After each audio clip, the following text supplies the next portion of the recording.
Hi, everybody. This is Midwestern Talk, and today we have a guest, upcoming guest, Mr. Curtis. Actually, Dylan was not able to be present today. Dylan, we miss you, but Curtis will do. So, Oh, thank you. the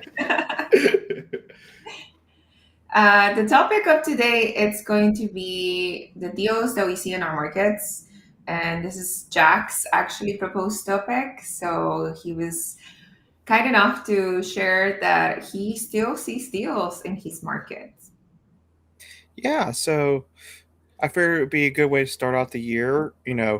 Why most real estate investors won't find deals, and we can share some of our what we're seeing in the marketplace. So, if you want, Lynn, I never shared screens in this before, but I'm ready to share a screen. Yeah, you should have the share screen button Oh, at the middle of page. the screen. Yes.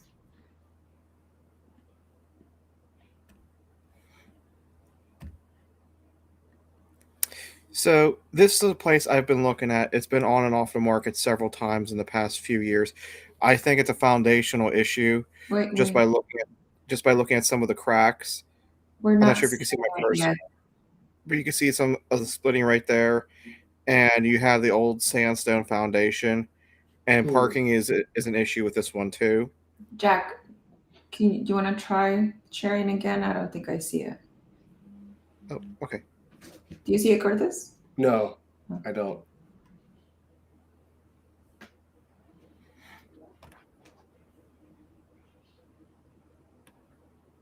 Can you see it now?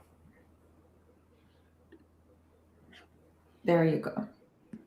Yeah. So right here was a slight crack out. If you can see my cursor right there, and you can see it has the old sandstone foundation, and there's some larger cracks right there. You can see in the photo. So I think it's foundational issues. But this is a duplex, and it's in a half decent school district. It's not the best, but it's okay. It's um it's a larger lot duplex corner lot, and being where it's at, the taxes are a little bit less than it normally. And we'll scroll through some of the pictures. And as you can see, like the door is all blurry, so who knows what's going on there. But the railing looks nice.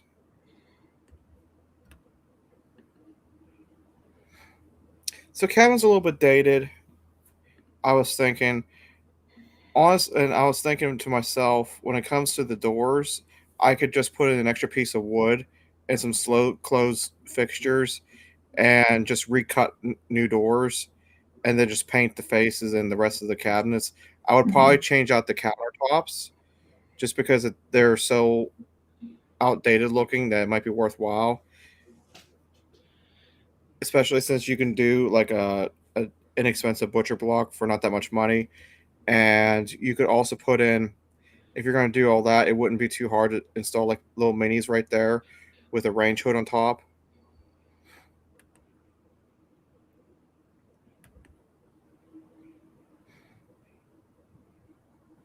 Yeah, and flooring looks fine. The rest of the kitchen looks fine.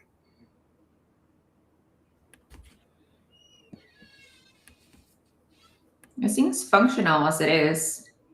Yeah, I mean it's completely functional, and that might honestly be the better bet, is just to leave it alone. But yeah, it's a pretty nice looking place.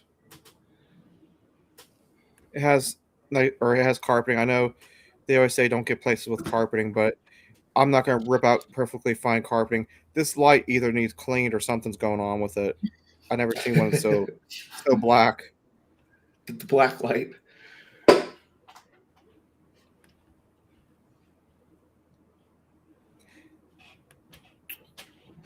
So was this a single family house? No, this one's a duplex. Oh, okay. I'm actually wondering if the kitchens are identical to each other and they look the same, or if they're just taking a lot of pictures of the same unit over and over again. Hmm. What might each side? rent for there? I actually have to remind myself how many bedrooms this is. So it's like a 2-1, I think, in each side. Yeah, 2-1. So 2-1s, that area, probably like about 900 a side. 8 to 900. So you're bringing significant 1,600 at least, if not, right, 1,800. And then how much do you think you're gonna be able to spend just like doing this little updates that you think would be?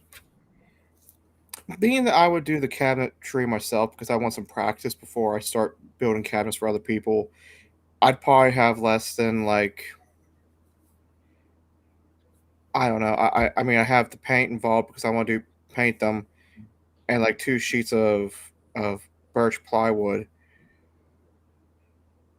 So probably, I don't know. I'd say the immensely play conservative, probably less than $3,000 because a lot of it I would just leave alone.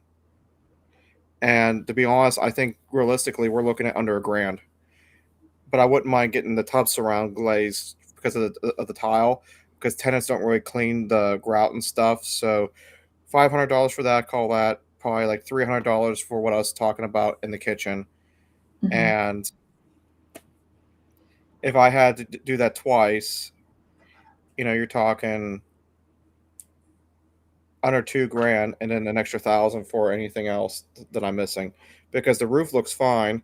It looks like the chimney might need remortared, so that'd be like an extra 1,000. But that's just from what I could tell from the photos, so it's hard to say. Right. So this will be something you would think it's worth it to look in person. Yeah. Now, just based off of the math there, folks are complaining that there's no deal, and you just pulled up the Zillow and found a 2% deal.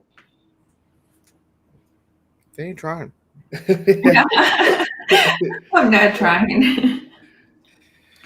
But You know that zip code? Do you know like how much? Right now it's winter, obviously, and then we know it's hard to get somebody in and right away, even though your deal seems functional. Do you know how hard it would be to rent it out, like by April? that Springtime? area is a little bit harder to rent out than like some other areas, and just because of it being part of an older town, and that town is kind of on the it's a little bit on the dying side, but they're putting more businesses in there, so it might pick up here. But it's a town that I like. That's why, and it's close to where I'm at, so I don't mind investing there. I would say by April, I could probably get it rented out.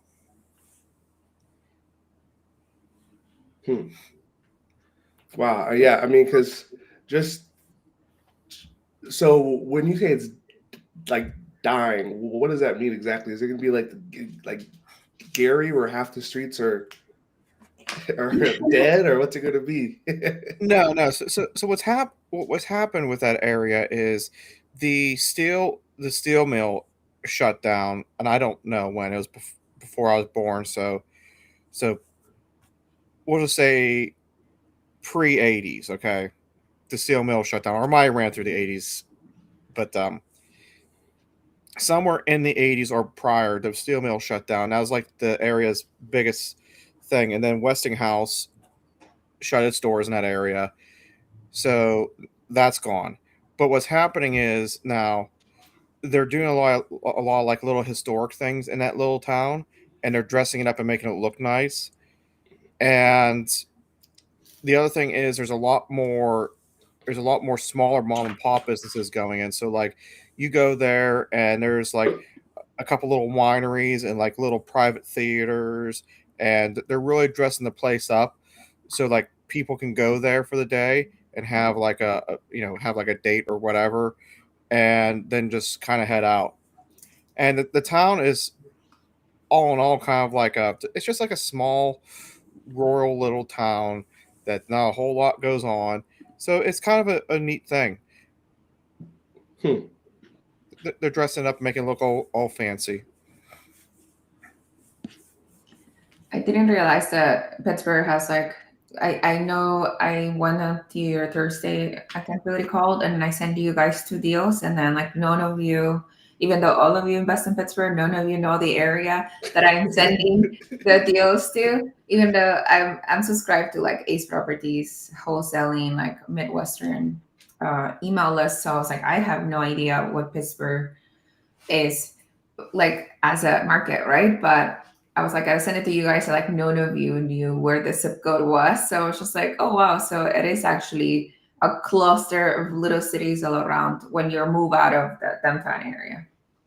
Yeah, that's the thing. Like even in the city, like I was trying to explain to a lot of people before we did the in-person meetup, is that Pittsburgh is built on a bunch of little city like towns itself, and it's just they're all clustered together and made a city. And it's really based on like the best way I try to describe it to people is if you if you look at the a topography map, that's the best way to actually figure out the layout of the boroughs. Is because like different hills are always acting as dividers, and different creeks and stuff, which you just see a massive drop off all of a sudden, act as barriers. So that's the best way to kind of learn Pittsburgh is by overlaying a topography map over top of like a Zillow map or a Google map. Mm. Do they have like here in my area they actually have like a GSI type system where you Yeah, can see county lines and topography, and for us like the wetlands are important and it kind of shows you that. Do you guys have a thing like yeah, that? Okay. yeah. There is. Flavio's here. Thank you for popping in. Late start wealth, and then I our forgot I got my computer. I can actually see the chat today. yeah. Yeah, I think we have bots in the chat. Pretty sad. Jeez. Jack, is this deal common in your area? I say that's probably on the cheaper end, honestly. That one that we were just seeing, Mhm. but I mean, you can find deals that don't necessarily cash flow as much that will make sense. Like it's not uncommon to hit the 1% rule.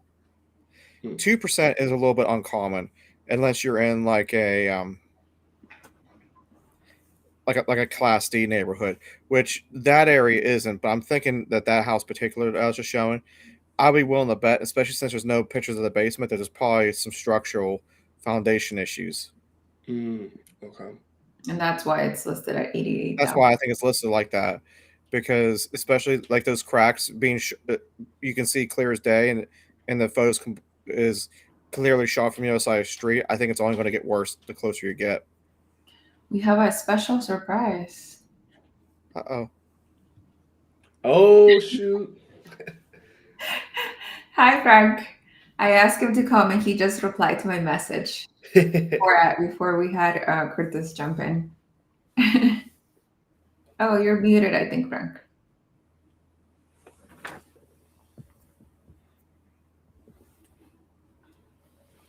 Nah. I think if you hit the M, it will unmute you.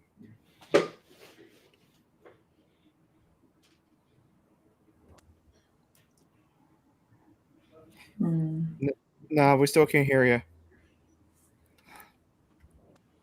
One more. There it is. Yeah, there you go. There you go. And there was only 4 choices.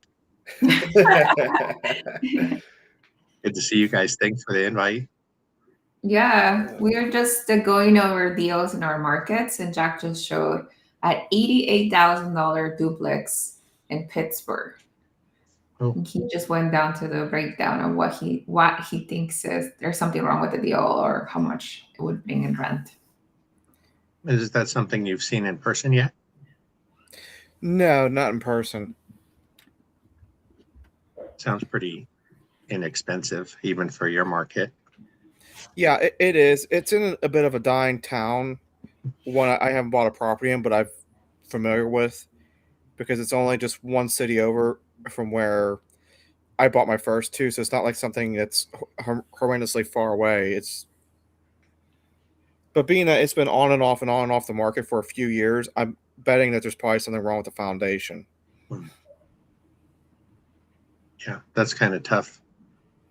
Foundation work isn't always something you can access from the inside. So you might have to do some excavation or something like that to repair it from the outside, get things right. Yeah, if you're going to do all that too, then that area of that town, you might as well see if you have terracotta plumbing and replace all that too. Yeah. Okay, I'm going to share my deal next. And I'm going to explain why I chose this, even though it might not look like a deal. Can you guys see? Yep. Okay. So this is a deal in Gary, obviously, because I invest in Gary. But there's a lot of people that say over the last year, like 2025, 2026, you can't find anything under 100K in Gary. Anything that's rental ready. And that's generally true. But since if you are a little more seasoned investor and then you don't mind taking a product in which you're going to have to add some value into, this is listed for $75,000. It's a 2-bedroom, 2-bath. It's listed as a 1,800 square feet property, but that's not true. I think a lot of realtors in Gary count the basement square footage in the square footage of the house, and that's not accurate, right? Unless it's legally living in space, which this is not. So this is about 920 square feet, actually, the house. It's a brick building, and I love me some brick. This is a zip code that usually I look only through zip codes for 04 or 9 or 8. And then this is where I like to stay. So this fits my buy box pretty easily. And then when I look at the property, doesn't look as terrible, but the inside, it looks like it's been outdated. I have the wood paneling, which is not uncommon. And then the drop ceilings, which a lot of people hate, right? But in my mind are like, if it's not broke, don't fix it. Drop ceilings are very easy to repair, not so easily to remove and redo drywall. But the floor looks in a great condition if you look at it. The kitchen is outdated, but it looks like functionable. There's like some window thing over there that's just needs to go. Clean, floor style, old, looks like grandma's house, right? But what do you like about grandma's house? Grandma house, they Has have cookies. has what? Cookies? Has cookies. That seems like this is downstairs. I'm not 100% just inside the Is house. that green or is that just or is I that supposed to be don't know. gray? Yeah, it looks like green. Some wood paneling that's green, but there's carpet. Maybe this is the first floor. Maybe it is the first floor. We have some like AC thing going on here. Cool, right? Cool. So not bad. People are living here. Again, everything is pretty much outdated. Oh yeah, the pink toilet. That's a nice personal touch. Love it. I had pink toilets in my house when I moved in, pink and green. And the tub's pink too, I was going to say. I did glaze one of my toilets, and then going down. So it's a 2-bedroom, 2-bath, right? So I think they're counting like I said, the basement as living space. There's an additional bedroom in the basement. Seems like somebody is actually living there.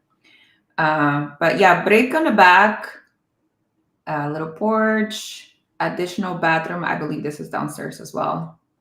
But yeah, so grandma's house, brick building, 2-bedroom, 2-bath, $75,000. But this has been on the market for 114 days. So what does that tell me? That I can offer significantly less than $75,000. I would even offer 60 before I start offending the people that are selling this house. Also, when you go on the tax records, or if you see just selling the listing has not been moved. Titles hasn't moved like in 10 years. So somebody's been living there for 10 years. So something's already telling you, like if you have a house that hasn't sold like every 2 years, if you do see a house that's been sold every 2 years, then there's like a problematic house, right? Like somebody's moving all the time or selling all the time. That's a problem. But I can tell you that probably very old people live here. They're probably selling, right? Somebody's been living there for 10 years. So if there's movement and negotiating on the price, then I can I can send an offer for significantly less. We'll see if they're open to negotiation. Who knows? But the brick house, this will bring at least, if I only count it as a 2 bedroom, 1 bath, and I don't count the downstairs, this is 1,200 a month easily as in rent, right? And also, I have two ways to look at it. I can look at it as a long-term BRRRR, or a long-term rental. So if I was to upgrade this kitchen and this bathroom, for example, this kitchen and this bathroom, like just bring it to 2025, I can assure you this house ARB will jump to $160,000. So you could easily buy this conventionally if you find a broker that goes, loan to value under $50,000, which there are out there still. I have used those brokers in the past. So you can buy this conventionally, put some money into the house, like per room, I would say 20,000 for the kitchen and for the bathroom to upgrade them. If you want to go the extra mile and like replace the wood paneling, I wouldn't, you could do that, but I wouldn't really think that would be number one. I would just upgrade the kitchen and the bathroom, and then that would bring my ARB to 160. So this could be like a very long burr for you while you're getting rental income. If you want to just do that route, rental income, you're still cash flowing a good $500-$600 out of this house. Nice. So, all right. So, Lynn, you're fantastic, but if you found this so easily, why might people say there's no deals in Gary? Because this requires work, right? If you're thinking this is a long-term rental, then a lot of people would look at this and they will see the aesthetics are not great. But you have to look at it like no stuff, nothing. You like drop ceilings, right? A lot of people don't like drop ceilings. They want to change that. That's going to take money. And a lot of people don't see the vision. Like this is old, right? But that's still very functional. Could you hold on this image for a second? Previously? No, this one right here. Yeah. So, you're saying if you would redo the kitchen? If you wanted to bring your money out from the deal. So let's say I would to redo the kitchen and the bathroom, I would expect the price of the house will go up. So I could refinance, let's say in 6 months, even though I buy conventionally now, refinance 6 months, this will appreciate for $160,000 at least. What would you change about the kitchen? Oh yeah, like definitely countertops coming out. If there's a wall dividing, because I have a significantly similar house like this, and it's open layout. If there's a wall between the kitchen, the living room, and this kitchen, I will probably make it open concept, and take off the actual wood looks actually very nice. So I would change the faces of the cabinets. I would paint it somewhere agreeable blue or white. Replace the countertops. Now I'm putting quartz in my rental, so maybe consider putting quartz here too. Open like nice to sink. Basically, paint. Maybe the backsplash. I would do a cool backsplash, like flashy, the Art Deco kind of flashback. Who knows?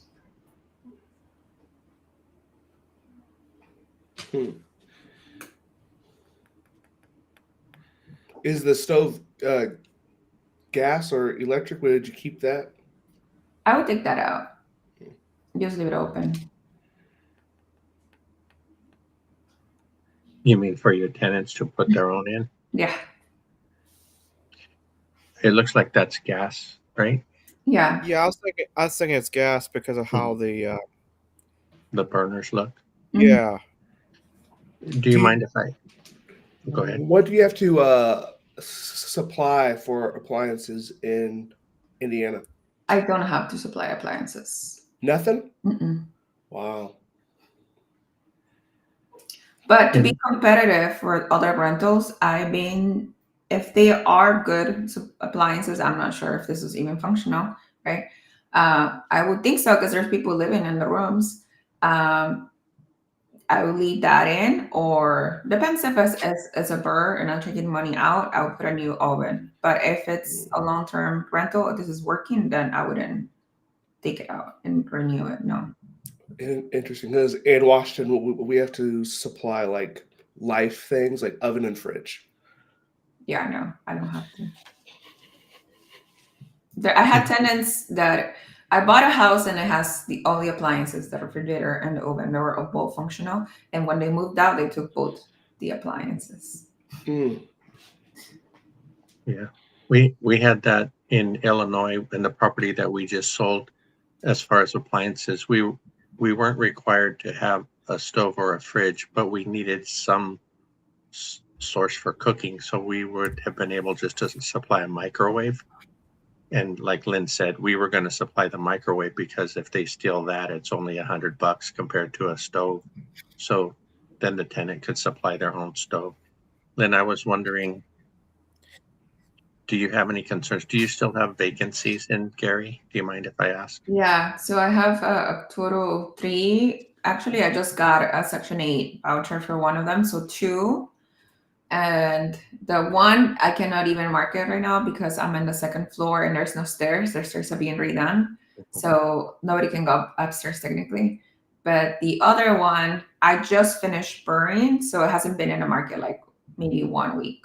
No, 2 weeks now, like for rent. So, but that's the one that I don't think there's going to have any problems with renting out. Yeah. Okay. That was the end of my question, is because you mentioned before that you did have 3 vacancies. Mm-hmm. And if you have 3, was there any concern that this one was going to take a while to rent? I have a house actually just up the street from this, and this is a good zip code for me. If Gary, it's not like Pittsburgh in which you like, it's basically like a cross. This is Gary. Mm-hmm. And west of Gary, in my opinion, this is not, I'm not a broker, so I'm not damaging these zip codes. And this is where I like to keep buying, or southeast of Gary. So this is exactly where I wanted to do, either closer to university or on the way to Hammond, on the way to the borderline, Illinois. Okay. That's exactly where I want to do. And specifically, even more tuned in by that, the hospital between 5th Avenue and 15th Avenue, every property that I had here is appraised over $150,000. So I do want to stay in this square closer to Calumet City and Brunswick Park. So that's just for investing there for 3 years now. I'm not an expert, by the way, but just. No, well, you've done a lot of research and it shows. So I know you've been there for 3 years and it sounds like you're concentrating to stay in Gary. Is that the case, or have you looked at any other markets? Yeah, no, I'm looking to stay in Gary. I know Gary pretty good, I would say. And I can't even afford things around here, which is by the Hard Rock Casino Hotel, which technically I would like to own around here, or, near the lakefront, this is the rich people's area. And this is near the Hard Rock Casino, which is where the convention center is going to be built. So I would like to buy here, but it's significantly higher price point for me. Well, it sounds like a pretty good return, especially the way you were describing it. So when you say $500 a month, is that total cash flow or positive cash flow? I haven't run the exact numbers. Let's see. Queen of Gary. If you're putting 20% down and getting a 6.4, I guess your mortgage would be 417, and I can say that you're gonna rent it out for 1,200. Even if, let's say, rent starts off right now during the winter, it's like 1,100, 1,150. You still have like at least $500 wiggle room in here, Mhm. right? Seems, This is yeah, seems even like that would hold. yeah, and I don't think I would pay 75 since it's been on the market for 114 days. I would pay maybe 65. Yeah, just if you got it for 60, how much do you think you would be putting into it to make it, not to redo the kitchen and bathroom, but just to make it clean and presentable for a rental? How much more do you think that Clean, would take? I think 2,000, like just painting, cleaning, um, bathroom, maybe check, replace the shower, maybe switch out the toilet, $2,000. And maybe some flooring. Did you mention flooring? No, flooring, it seems like it's pretty well kept. Look at the flooring. Unless they left out the furniture and then there's holes in the floor. Some But surprises. it doesn't look bad when I see it here. But obviously, I would have somebody come and take a look and take a pictures and all of that, right? But the floor doesn't look bad to me. Yeah, it looked like it had tile in the kitchen that looked pretty nice. Yeah, it's like it's okay. There was some white tile somewhere. Oh, Yeah. There's carpet in the bedroom, so I would replace the carpet or see what's under there, if it's actually wood under there, which has happened a bunch of times in my. I'll just resand the wood, and a bunch of my rentals, so I don't know what's under here, right? Yeah, I think on the stairs there's some beautiful shag. It was like red shag. going down to the basement. Yeah. Oh, Yeah. yeah, burnt orange. So This is back in, okay? This is kind of like eclectic. so before the call, I think it was you had told me that you only go there once a year. Yeah. So when you purchase a property miles and states away, how do you go and you actually, well, not you, but how do you get the work done?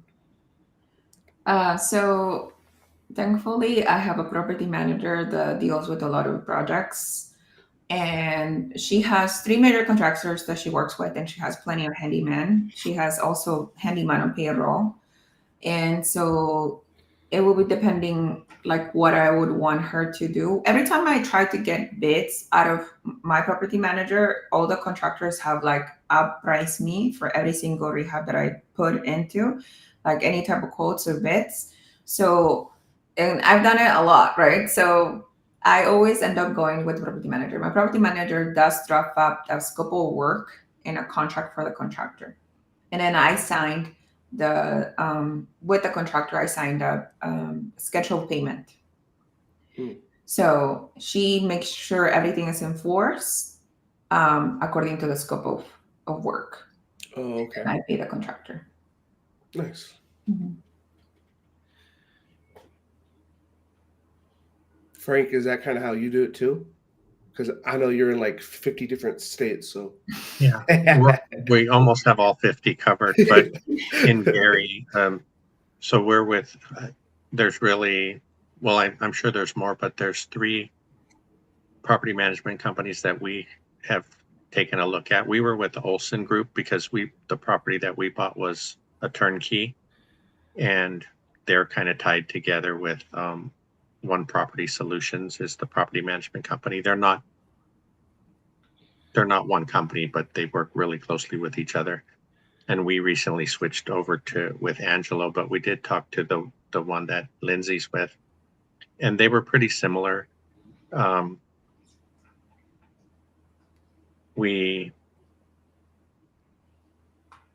So Angelo seems like a pretty good team. We had to get a few things done when the tenant moved out. It wasn't anything major, but they had it done really quickly and got it up for rent. we were surprised that we got a tenant in the middle of November, just before winter was approaching. So I was thankful for that. So far he seems pretty good. I'm wondering, not sure if I should ask this on this show, but maybe Lindsay, it seems like he has a lot going on every time, because they do have a WhatsApp chat also. And every time I see him pop up, they're having some meetup or some live, and it seems like he's busy there. And I'm hoping it's not taken away from his clients. Sometimes it takes a little while before I get a reply in my emails or things like that. So I was just wondering if he's maybe building that kind of a business up, that side of the business up so much that it's deterring from the other side. Yeah, no, Angelo is a great hustler. He's younger, and I think when he started with Mike, I obviously got into real estate through Mike, right? And then Mike had, I think Angelo was a young realtor, so he was able to get deals, and then he grew his social media followings and his name in Gary, right? And he comes also from Tom Also's network, the turnkey company. So he was working with them for like years before he went on his own, became a broker and then a property manager. And I've been listening to Tom Also, the podcast about Gary, and then Tom Olson has been in business for like 30 years, I think. So he used to sell turnkey properties in Gary for 40,000, like back in the day, right? Now they're all over 100K. But he comes from that particular business, so he's very knowledgeable about Gary too. But I like you say, he's a hustler, so he's growing, right? He's not only growing his company, but he's has hands in like many different types of businesses, education, now property manager, his own broker. He has a team now. He has employees, so it's great for him. And he's my broker. He has brought me many deals. I bought many deals with him. So I don't really have anything bad to say about Angelo. Yeah, no, I was just curious. I think we all need to. What I've enjoyed about working with him is that he seems really concerned about trying to save us money as the property owner, right? He and I think it was nice. He was considering things that, for example, he did a bunch of stuff for us on our place, and then at the last minute, they realized one of the doors needed to be replaced. And so he was bummed about that. But I said, it's okay, let's just get it done. And then after that, they realized the blinds needed to be replaced. And he was like, man, you guys are, have spent so much money getting this ready. I'll buy the blinds. And I said, no, you don't need to buy the blinds. So I understand what it takes. Yeah. So that kind of is what I mean, is he's really caring, and he's concerned that, he wants to help us make money in that market as well. So that's one thing that I really respect about him. I think we've had some strange things happening there. So the tenant's been in there a couple months now, and one of the things is that the water bill seems really high. So trying to find out why from here is difficult, like Curtis, you were alluding to it earlier, but it seems like, so we had the place checked. Angelo went and looked at the water meter. It wasn't running, so there was no leak or anything like that. But the first month they used like 10,000 gallons of water. And typically I did some research, and the water company was able to tell me the previous tenant used about 3,500, and there was 3 of them in the house. So that's like double. So the tenant was already complaining about the water bill, right? Which is kind of understandable. But if he's the only one using the water, unless somebody's stealing the water while he's there or something. So that's what I'm working through right now, trying to make sure that the tenant is happy and understands if he's using all that water or not. Is he doing like a car wash? Is he hosting some laundry event? Yeah, or his kids are really dirty or something. I don't know. Yeah, the toilet is running all the time. Maybe the cap's not toilet.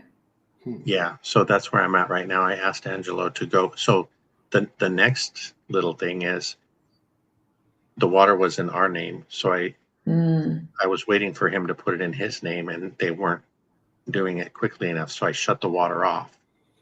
And when I called the water company a couple days ago, they said nobody's put the water in their name. So I'm like, if he didn't put the water in his name, how are they living? It was already a week since I shut it off. So that's what Angelo's going to investigate this week. Yeah. Maybe don't invest at a distance. I don't know. Oh, geez. But Oh, that's only one state, Curtis. that's only one. Yeah, I know. We have 49 more. It looks like All Nighter, that was his event that you were talking about, the Crackle Barrel meetup. Yeah, I don't know. I'm not gonna be there. I believe it's January or March. I'm not 100%. Because he's there now, isn't he? Yeah, I think so. What do you guys think about my deal? Well, just based on the numbers, it sounds great. But the one part that Frank did bring up that would make me a little, I don't know if worried or concerned is the right word, but the vacancy Mm-hmm. is that it sounds like you're down to 2 now, which that's good. But also with the mortgages and the payments being so low, I'm sure with your portfolio, it's a little more comfortable to eat the vacancies. Mm-hmm. True. And now the majority of my houses are burrs. Technically, I'm only paying interest on the money borrow, right? Mm-hmm. And then my HELOC. So that makes it everything more possible, more doable, more for me. Yeah. And where are you borrowing the money from? A HELOC that I have on my primary. Okay. Yeah. So I like the deal. I think it's a good one. I was wondering why you hadn't made an offer yet. I'm not buying. That's what I said. I know that the last time we spoke, you were on hold and you were not happy about it, but I'm still not happy about it. But now it's more chocolate. That's what I told Francis. Yeah. All Nighter says the event is January 18th. Oh yeah. So this I week. won't be on Friday. Nice. I wish I could go, but I have to work. Oh, work gets in the way. It does. Is that that's not something that maybe you could wholesale to someone else? I mean, with the research that you've done, it seems like that might be a possibility. If you can't take the deal down now, but it seems like the way things are heading and interest rates surprisingly dropping, and it seems like they might go down a little bit more, that there's going to be quite a few more opportunities, when you're ready. Yeah, I mean, I guess I could lock it up at a lower price. This is all like hypotheticals, right? But I don't know. I don't have a clientele of like, what if somebody comes and they don't close? That's a different business that I haven't like dipped my toes on. Yeah, I like your point though about it being a little grandma house, because it looks very clean. Mm-hmm. The house and everything is solid, just needs the updating. And I think is that what you've been spending there on kitchens and bathrooms, 20 and 20? Or because I know for us, I just did an estimate for a bathroom and it was like 30 grand. And I know there's a difference between a rental bathroom and a homeowner's bathroom, but things are just getting so expensive.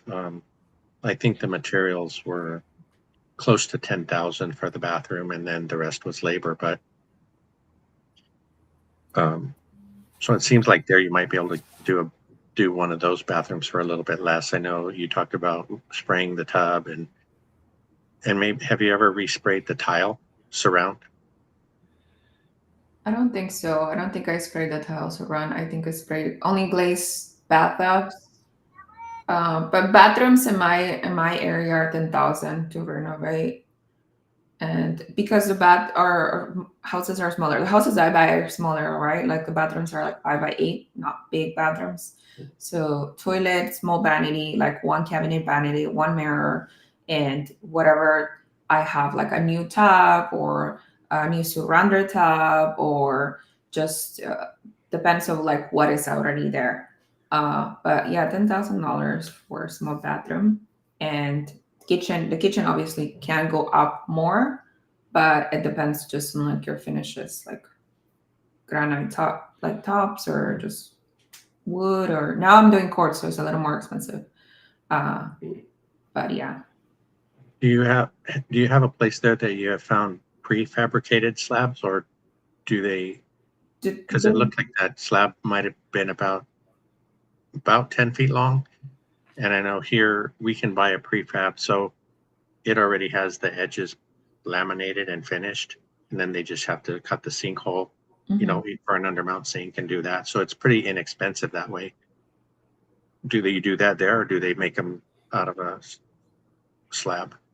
I'm not 100% sure. They give me the quote for like the whole thing already. So the only thing that I paid like materials was one project in itself, and the majority of the things that came from was Lowe's or Home Depot. So whatever they had already on store. Yeah. Okay. Yeah, because I know the big box stores, they have ready-made laminate countertops, but I don't know that any of them carry prefab quartz yet. So So Frank, in your area, what are you hearing from investors, be it in where you live or where you invest, on why they're not finding deals? in this area, it's just expense.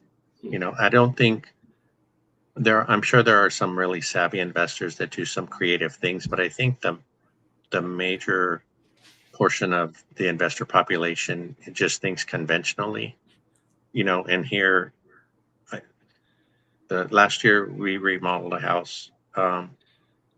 We put about 130,000 into it, and it sold for almost 900,000, and that's like one of the lowest ones that I've seen recently. Everything here seems to be $1 million plus.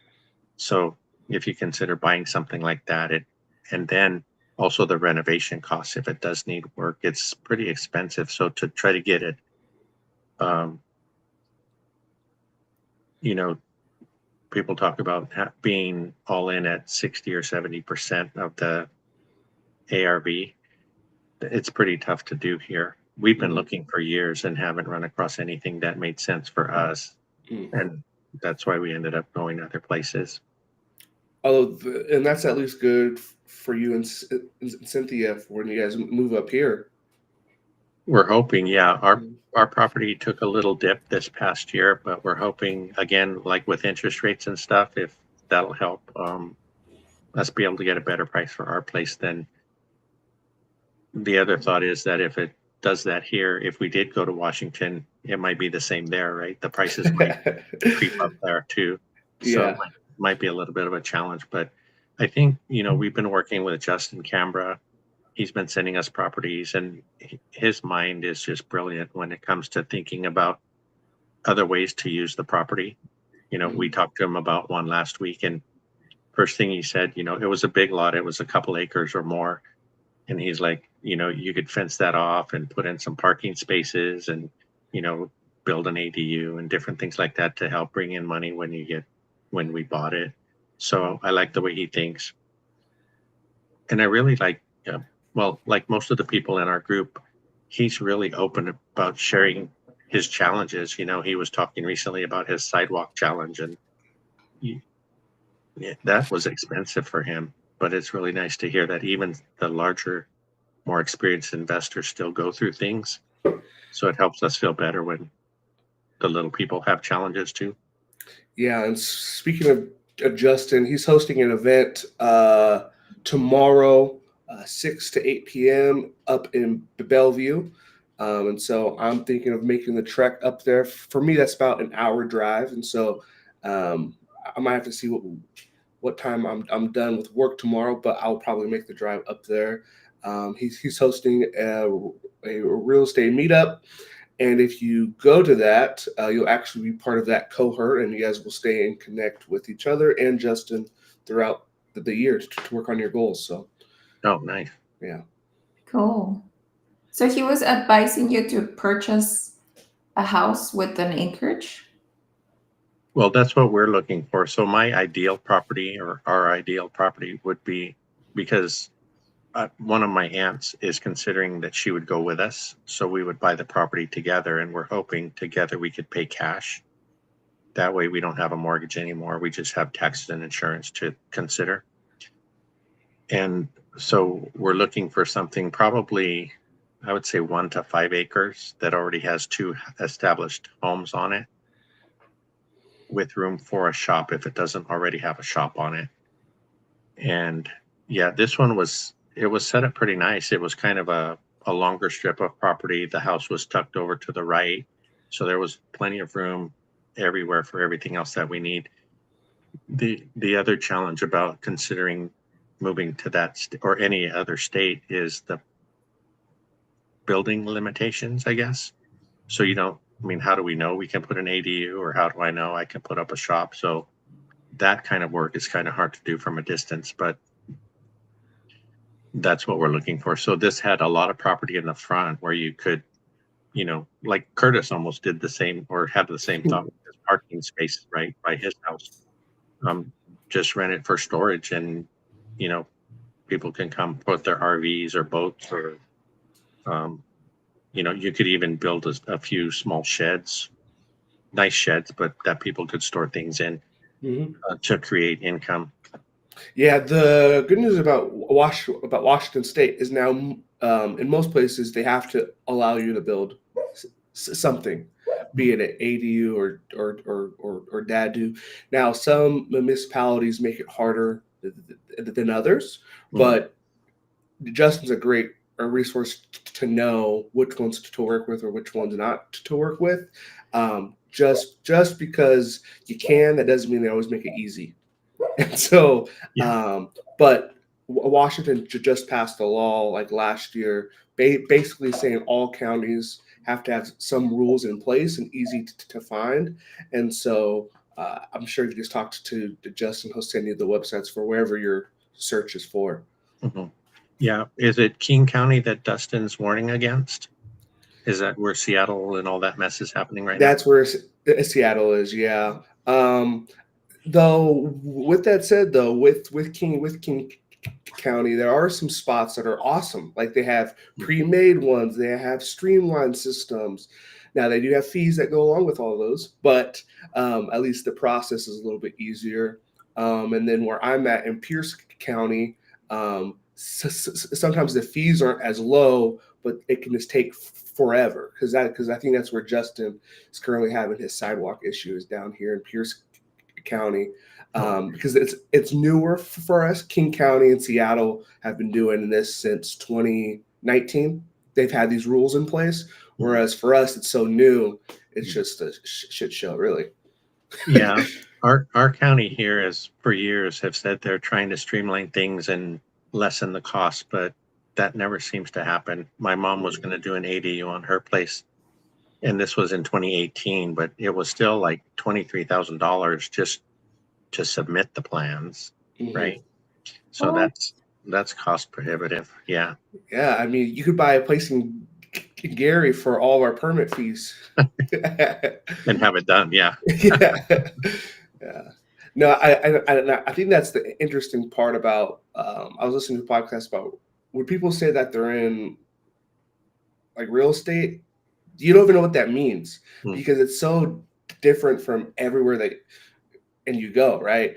Like you could be a developer, you could be buying holds, you could be in Gary, you could be in California. Very different process that you would have to kind of go through. That's a cutie pie. Whose cat is that? Is that Cynthia's or yours?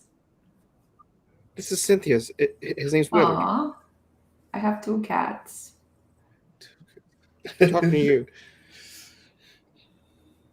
you. You mentioned cat. So one of our challenges this year for going to Vegas is our cat, because he'll be alone for 8 days.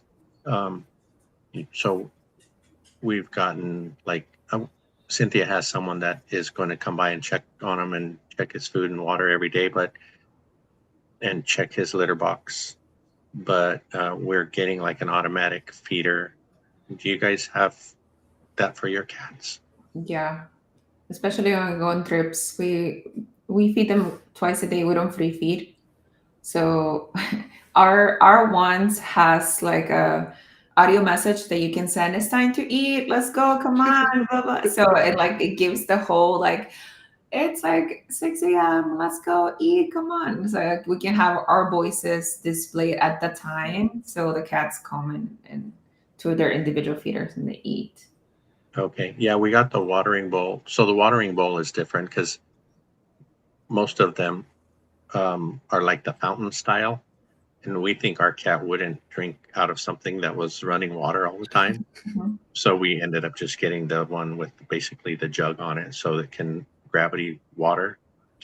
And then we did order the automatic feeder. And like you said, it has where you can set the message. It even has a camera that's motion Mhm. activated so you can see when he comes to eat. Yeah. We're thinking of putting a small camera in the bedroom because he sleeps on our bed, and just to make sure that he's still breathing, Hmm. stuff like that. So it's quite a consideration. Last year, our son came, or the first year when we went to Vegas, our son came home for the week and took care of the cat, but they were just here, so he can't do that again this year. I don't know about, like, would you consider, how they people do that for a living? They're just cat sitters and cat feeders and stuff. Would you invite someone like that into your home? And I haven't yet because I used to have friends that like I would pay to go and see in my home. I had friends come and stay in my home. But also like my family is extremely pet friendly too. So even I have a dog too. So I would leave my dog with my sisters or my niece or my mom. But now that I have cats, it's more my boyfriend's family that takes care of the cats when we go on trips. They'll come like every 2 days because we do have the feeders and then the water balls and all those things. So I'll come every 2 days just to empty the cat litter box or throw it away and then just spend 10 minutes with the cat and then come back again. that this kind of turned away from real estate, but have you used the automatic cat boxes, the ones that clean themselves? Yes, I haven't used them yet, but my boyfriend has like extreme research about all of these cat litter boxes, and apparently there's been a couple cats that suffocated in these boxes. So he only would be able to purchase the most expensive one. I think it's just like him trying to be extra, but the most expensive one is like $670 or something. So I haven't invested the money on that yet. But if he wants to, he can, yeah. Yeah, our cat has a weird personality. Like I said, he sleeps on the bed during the day, and so we've had to keep him inside for about a couple of weeks ago because there's a mountain lion stealing people's pets, and he took a German Shepherd, he took a sheep, he took the German Shepherd right off the people's back porch. So from then on, the cat hasn't gotten to go outside, and he's not happy about it. And so, he'll be sleeping on the bed, and we'll go in and try to pet him, and he just takes off, like he just goes. But then at night, he's like all over us, like he's even calling us to come to bed at 9 o'clock at night. So I'm just worried. Well, I'm concerned that if we're gone for that long, if it will mess them up psychologically or anything like that. My cat is only inside, so they know oh, this is controversial, but like they know that we're gonna come back. Yeah, I mean, I was doing research and they're talking about, leaving a piece of clothing with your smell on it Mhm. so that they're more comfortable and things like that. Mhm. So we're going to try all the different things and hopefully, and I was chatting with ChatGPT and it says, be ready for them to ignore you for a week after you get Mhm. back. So Yeah, I guess we'll have to deal with it. I think we suffer more than they suffer when we go on vacation. Yeah. I imagine so. Yeah, thanks. Yeah. I have a friend, she's a parent educator, and so she'll work at the school or whatever, and then she'll go and watch people's homes when they're on vacation or watch their pets or I'm like, wow, you're like house hacking another person's home. It seems like a pretty good little business. Yeah. Um, yeah, Cynthia reconnected with a couple of her students, and so one of them is the one that she's thinking that will come and take care of the cat while we're gone.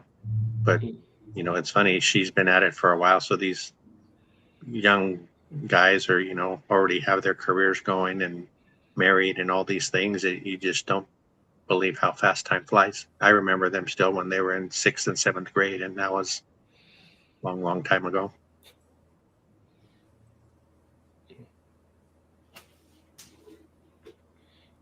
Oh, Late Start Wealth is also about to move to Washington too.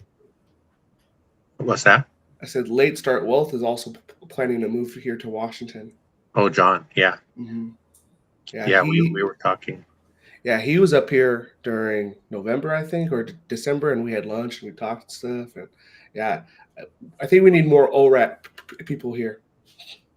Well, he is going to the event, I think, right? Mm-hmm. Yeah, I'm super excited to meet him.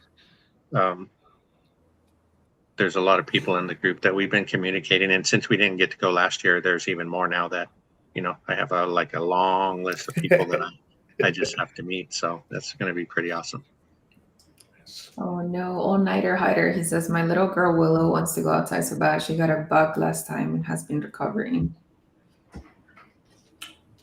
Yeah, ours was indoor, outdoor, so it's been tough on him.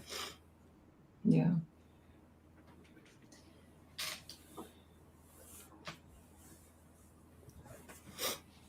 So I have you guys, and then you guys do ADUs. Cortez, would you ever build an ADU? I'm open to the idea. The property that I'm at now, there's probably space for it. To be honest, but I think ADUs, I would probably maybe partner with somebody that has done it before, or maybe I would. I don't know because I've never built or Mhm. even done like a full rehab. I've done like cosmetic stuff, but and never like to the studs. I feel like there's a lot of stuff that I'd have to learn, Mhm. and if you miss one step, at least in our area, it can set you back a while. And so I'd probably want to partner up with somebody that's done it. Wouldn't you feel just hiring a contractor that's done it in the past? Yeah, true. Okay. Hmm. Yeah. Or would you rather partner with someone like Ray? I don't think Ray's built here before, but I actually just went to an event last week. There was a Dadu guy there, and the fare that he charges is fine, but he does all the permitting for you, and he's pretty reasonable and upfront about what things cost and what timelines are, and having a person like that, not just a normal GC, but like a person that only does daddies, I think would be the route that I would go.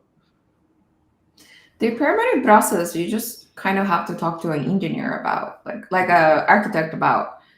So if you like talk to an architect that's pulled the permits ready or like around your houses and stuff like that, he will be able to walk you through the permitting process. It's Mm. not that difficult. I was gonna show you guys see if I have a space to do one more ADU in my house, but it looks weird, and I'm worried about like make my house look like a Frankenstein house because and then how it would impact the resale value. Because right now the data that I have is completely detached, so it's like its own entity kind of thing. Um, do you see this? Mhm. Okay. Yeah. So this is the main house, right? This L-shaped house, and this is the detached EDU that I have already built. And it has its own entrance. It has its own door. Like there's no commingling of the two houses. But now I have all this lawn on the front that I can build, like this yellow thing. I could build an additional unit, but then now I feel like the house is gonna be like, what the heck is going on here? What do you think? I mean, who cares? Is there? I'm sure there has to be other properties like this in the area. Not really, no. No, you would be the first one to have an Yeah, ADU if and I probably pull the whole map, okay. there is a bunch of like, yeah, this is a corner house. So the yeah, that's the only thing that I see. Like I'm thinking about resale value and if it's gonna decrease the resale value because it's gonna be a 3 unit and a 1 lot kind of thing. Um, Yeah, because in like Seattle, this is super common. oh Like yeah, to kind of just make it work. And so, but like real estate is very local. So, are you thinking of selling soon? Because if it's not soon, then I don't think you should be too concerned about a resale. yeah. No, I'm not thinking about selling soon. I'm just thinking about the future and like what's the best move. But That's kind of the same point I was thinking too, Curtis. So when we're doing extensive remodels, right, new kitchens and new bathrooms in a home, people get concerned that what they pick is not going to be good for resale value. Mhm. But that's what I tell them. If you're going to be there for 5 years or a little more, you should enjoy it the way it works for you. And I mean, unless you're doing something really dumb that's going to bring the value down. But with what you just showed, Lynn, I think I would, um, whoever your architect is, could probably make that blend in so it might look like the original home. So on your little yellow piece, the roof line, maybe have it match the roof line on the other side, so instead of having like the shed come down towards the front, just change the pitch and have it come the other direction and both ridges would match. Maybe you had the little portion that went down the side, maybe make that longer and make the front shorter so that the two sides kind of look the same from the front. the only problem is because I stopped it there because there's a window. Mhm. And then I will have to reconfigure the main house, and I don't want to do that. I want to make it easy for me, so that's why I did it like this narrow kind of thing. But Yeah. The window, I figured there was a window there, but if you did go all the way down that wall, and it does add a little bit of cost to changing your original house, but if the window's blocked off, you could add a skylight there for light.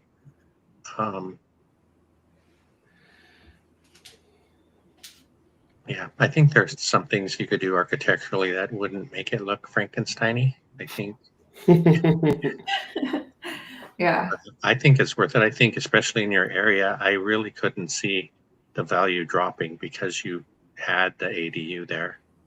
I think that would be more appealing to people, especially older people like us who are going to be multi-generational living and stuff like that. You put your mom in the front, you're in the big house, and then throw your husband in the garage one. And throw your husband in the garage. but yeah, I think it's a good idea if you. And again, I mean, it probably take a couple of years to get through the process. You think? Probably a year, yeah. Yeah, from permitting to finished building, only a year. Yes, because the reason why my permitting on the back was so hard is because it's close to a power line. and then so LADWP had to get involved, and that was the office that we were waiting on. Normally, it takes 3 months to get permits done. So Yeah, that'd be pretty good because then you could enjoy it sooner, and even just say, even if you moved, you have 3 units to rent there, yeah, and keep it and local. it doesn't disqualify me for saying no buying because I'm technically no buying. I'm like I'm finding a loophole to like not do any real estate this year. Mhm. Yeah, late start wealth does bring up a good point. It's more about how it feels on the inside, and then what the outside separation is. Like, is there fences or slats or what? Yeah, I don't know what I'm gonna do because initially I was like, oh, instead of because I have a lot of landscape, but I lost my garage, right? So I'm gonna put a driveway in the front of the house, and the city told me you can't have an additional driveway. So I'm like, okay, that plan is out of the window. What can I do? And then I was like, let's do a detached garage, another detached 80 dadu, another detached at ADU. And then they're like, no, you cannot have two at the same time. It has to be one detached, one attached. Okay. So the other thing, when my mom was going to do hers, as far as being attached, it only needed to be the roof line that was attached. So even if it was like a little carport, and the roofs all were attached, they were okay with that here. So maybe there's a breezeway between your house and then the new little house, but with the roof attached. And then that played into how many square feet she could have. With the attached roof, she could have a few more square feet in the extra unit. So it's kind of tough because if you just do one or two over your investing journey, sometimes you miss things that could, like, why didn't somebody tell me this when I was doing it? So you'll miss some of those little details that could be beneficial for you. So like Curtis was saying, find somebody who's done it and throw your idea at them, and they'll, just like we do with other investors, right? Well, did you think about this, and this? At least in that ADU realm, you might get some information that might just be aha for you, so yeah, turn it sideways, put a carport, attach the roofs, and we're set, instead of gluing it to the front of the house. Yeah. I had a lot of excavation in the front of the house because of the sewage and the water and everything. So my lawn died. So my lawn died. Now it's like brown in front of the house, and it's a lot of landscape, right? That is just brown, so it's ugly. But I'm gonna have to leave it as it is until I figure out what to do. How many square feet do you think the little place would be That's almost 2,000 square feet of for the lawn. new place? No, for the Yeah, for your ADU, how many square feet do you think that would be? oh, that's a 440. Hmm. That yellow part. Jack, there's probably not a whole lot of ADU or DADUs being built where you're at because probably the cost of purchase is so low that folks don't normally just buy, right?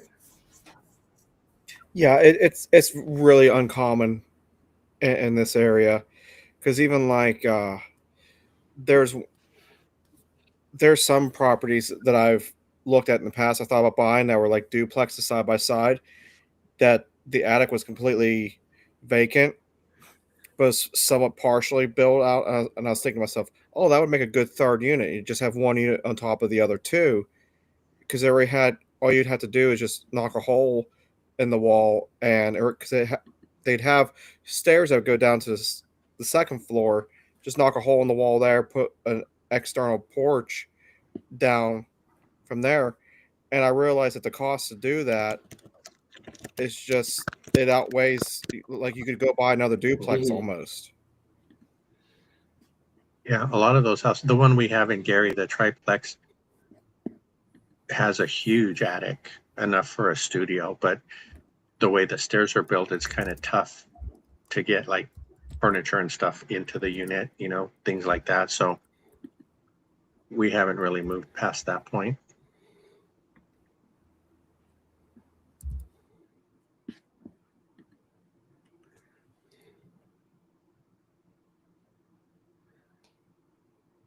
Yeah, and then Lynn, or even Frank, is it popular to like condoize it down there and sell each one? It's not popular. I think it's more popular in Washington. There are, what are they called? Ticks? Tenants in common, ticks. Hmm. There are ticks that are sold on like Zillow and Redfin. I see them, but I see like maybe 3, 2, 1 like at each time. I never see like massive amount of ticks. Gotcha. Yeah. Yeah, where Big Cody Evers, he's up in Wisconsin, and he's done that a couple of times, and he had me thinking about it too, because we have a duplex in Milwaukee, but the garage setup wasn't the best for that kind of thing. It's like you sell one and who gets the garage. So I think his setups are better because they're kind of like Dion, side by side with the garage in the middle, or the garage is on the end. So once you split it, you have a whole unit. Mhm. And he's been very successful at it there. I had heard Justin Camber talk about it a couple of years ago, and then Cody did it. So he made it quite profitable because he sold one unit for quite a bit more than he could have sold the whole duplex for. Mhm. So by doing that, he gained several $1,000s on each side. Nice. Yeah. And sometimes just because you condoize it, that doesn't mean you necessarily have to sell each side, but sometimes you can get a loan for each, or like it just provides more options because now it's like 2 actual properties. Yeah, and I think for him, the cost wasn't very much. I want to say it was like $5,000 or less Mm. to actually do the condoization, as far as paperwork and all the, whatever he had to do to make that happen, like to split the property or whatever. It wasn't very much, but I don't think it's that way for every state, or things like that. Yeah, we asked Dak Nguyen, right, on school how much it costs to split the lot here. He said $20,000 in California just to split, like on paper, the parcel's ID. So that's a lot. And I know hooking a usage system to your new building is $30,000. So that's already 50. That's what I was going to say earlier about doing an ADU, because do you recall there's a company in Las Vegas that some of the people went and toured that makes the prefab ADUs? They're modular something, right? Like mod something, I think. I forget the name. Yeah. Something box. But again, going back to what we're looking for in Washington, we're even considering, because sometimes you'll see a property that says there's no value in the home, right? So you need to tear it down, but at least there's a water and a septic system. Yeah. So maybe you pour a pad and drop one of those on there. It is something that we're considering too. I'll raise you one to that because I found this out Thank you. in California. Let's say I purchase a tiny home, a prefabricated 300 square feet tiny home or 200 square feet tiny home. If you have it on wheels, it's not considered an additional dwelling unit, right? It's considered just like another vehicle in your lawn. Mm-hmm. So you can buy a couple of those and put their license plates and pay the registration there. Yeah, but they're still like rentable spaces, livable spaces. Yeah, and it wouldn't cost much to put a foundation under something that small.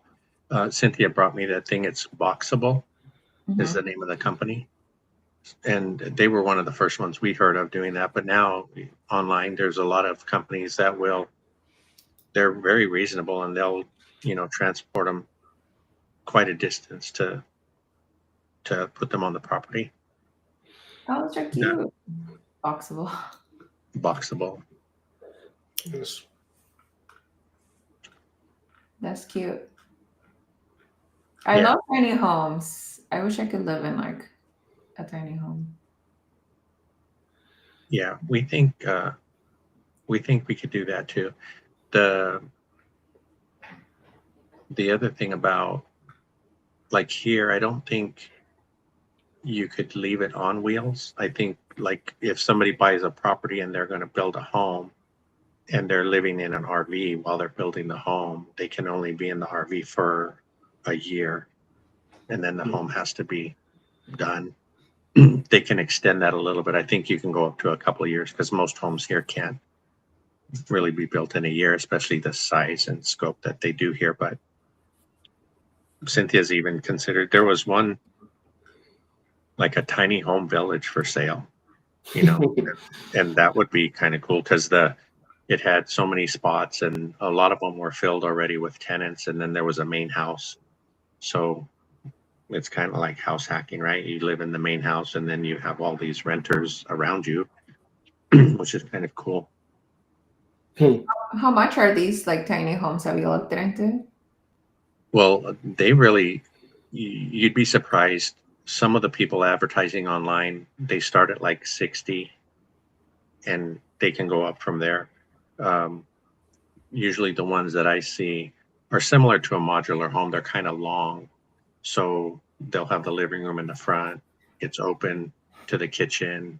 Then there's a bathroom right behind the kitchen, and then the bedroom's in the back. So I forget how many square feet. It's been a little while since I've really paid attention, but they have some really nice layouts, and they look big enough for a couple. Yeah. Yeah, I feel like with those, you got to be really organized, because if you if you leave a thing out, it's not like a normal house. If you just leave a thing out, it's like, oh, it's not that big of a deal. But a tiny house, it makes it look messy. There's 2 coats down. This is like, I am 6 foot, whatever. Yeah, or like when you're talking about the tiny house, I always think of like a loft. And Yeah. I'm like, me and Frank are gonna hit our heads. We're gonna fall. Yeah, my thing is, well, you wake up and you need to get to the bathroom really quick. You're gonna fall and you're not gonna make it. Yeah. Oh, geez. Yeah, All of you guys are pretty tall. yeah. I think I don't know how tall is Jack. How tall are you, Jack? I'm only like 5'10". Okay. So closer to Mark's size. I don't see Mark. He must be still recovering from his win. Well, he was in the chat, and then I said that we had bots. So. Oh. Wow. That's a business, all-nighter hider. You build it for $8,000. Wow. Yeah, the place he has at his folks. You don't need insulation. You're in San Diego.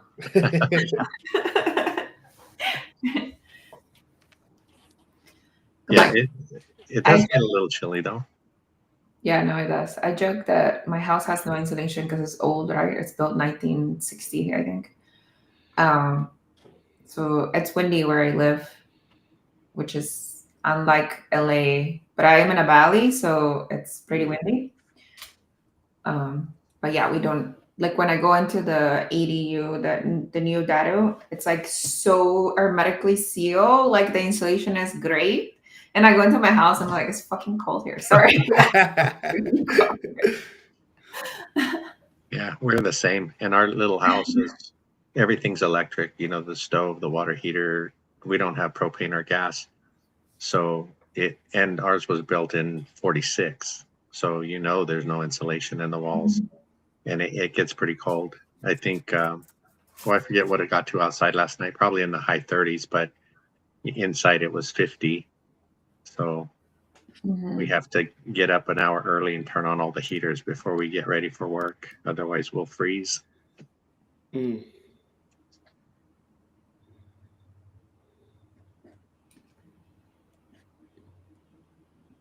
Do you want anything else? Do you want to add anything else, Jack?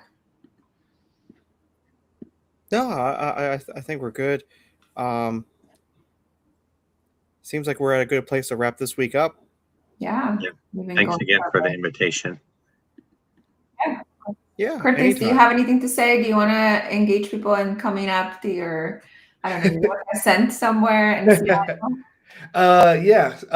I tend to post events that I go to. Like October, I was at like 10 events. In November, I was at probably eight events. And if you want to get in touch with me about anything in Western Washington, feel free to reach out to me on Instagram, PE turned RE, and I'll be glad to help you out with anything that you need. Awesome. Thank you guys for watching.